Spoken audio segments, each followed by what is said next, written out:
시청자 여러분 안녕하세요. 신앙생활 속 궁금증을 알기 쉽게 풀어드리는 시간, 알고 싶어요. 오늘의 질문입니다.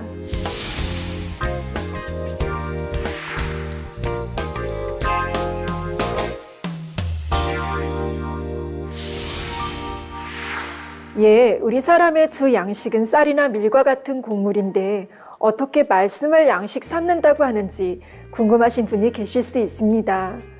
또한 말씀을 양식 삼는다는 말은 쉽게 자주 쓰는 표현이지만 영적인 의미를 잘 알지 못하는 분들도 계신 것을 봅니다.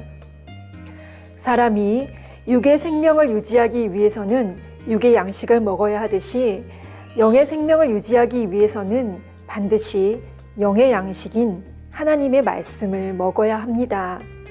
우리 예수님께서도 마태복음 4장 4절에 사람이 떡으로만 살 것이 아니요 하나님의 입으로 나오는 모든 말씀으로 살 것이라 말씀하셨지요.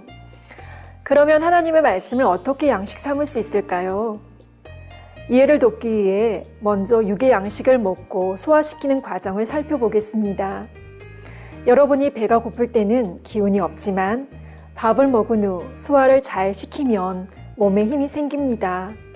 이는 우리 몸에서 힘, 곧 에너지를 만드는 영양분인 탄수화물이 곡물에 많이 들어있기 때문입니다. 이처럼 영양분이 들어있는 양식을 먹고 잘 소화시키면 반드시 그에 따른 효과가 나타나지요. 반면 영양분이 별로 없는 음식은 아무리 많이 먹어도 소용이 없습니다. 또한 먹기는 먹었는데 잘 소화시키지 못한다면 그때도 기운이 나지 않지요. 예를 들어 체하게 되면 힘이 나기는커녕 오히려 고통을 받습니다.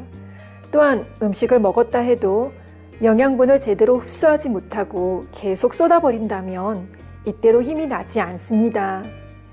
이와 마찬가지로 영의 양식도 영으로 먹고 잘 소화를 시켜서 그 속에 담긴 영적인 양분을 내 마음에 흡수하면 영적인 힘이 생깁니다.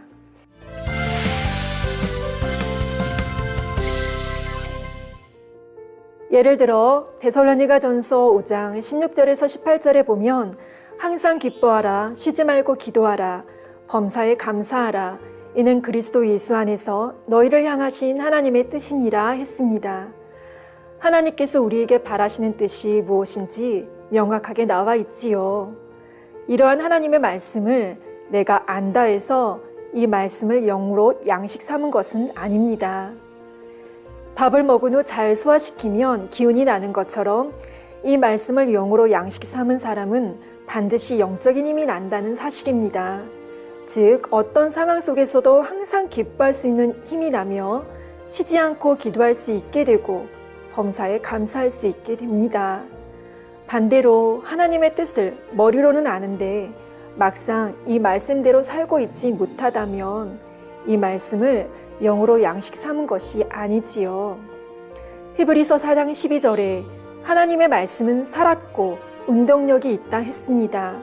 하나님의 말씀을 영으로 양식 삼았다면 반드시 그 말씀이 마음에서 살았고 운동력 있게 역사한다는 사실입니다. 하나님의 말씀을 영으로 양식 삼기 위해서는 마음으로 깨닫는 것이 가장 중요합니다. 하나님께서 왜 그렇게 말씀하시는지를 성령의 감동한 가운데 깨달아야 하지요. 이렇게 깨달으면 자연히 행함으로 옮길 수 있는 힘이 생깁니다.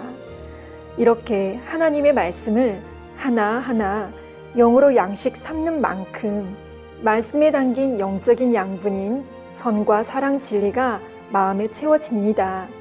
반대로 마음에 있던 노폐물인 악과 비진리는 빠져나가지요. 이것의 종합적인 결과에 따라 각 사람의 믿음의 분량이 정해집니다. 곧 마음의 선과 사랑 진리가 얼만큼 채워졌고 악과 비진리는 얼만큼 남아있는가가 곧 그 사람의 믿음의 분량이라는 사실입니다.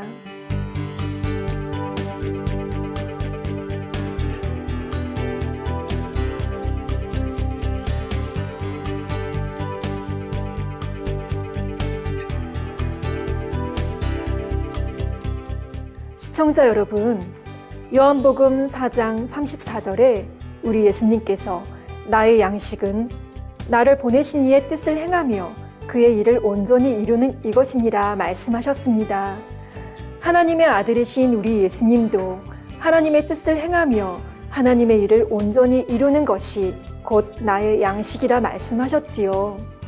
그러므로 저와 여러분도 하나님의 말씀을 부지런히 읽고 듣고 마음으로 깨달아서 온전히 행함으로 보일 수 있어야 하겠습니다. 그래서 신속한 영적인 성장을 이루어 아버지 하나님의 기쁨이 되기를 소망합니다.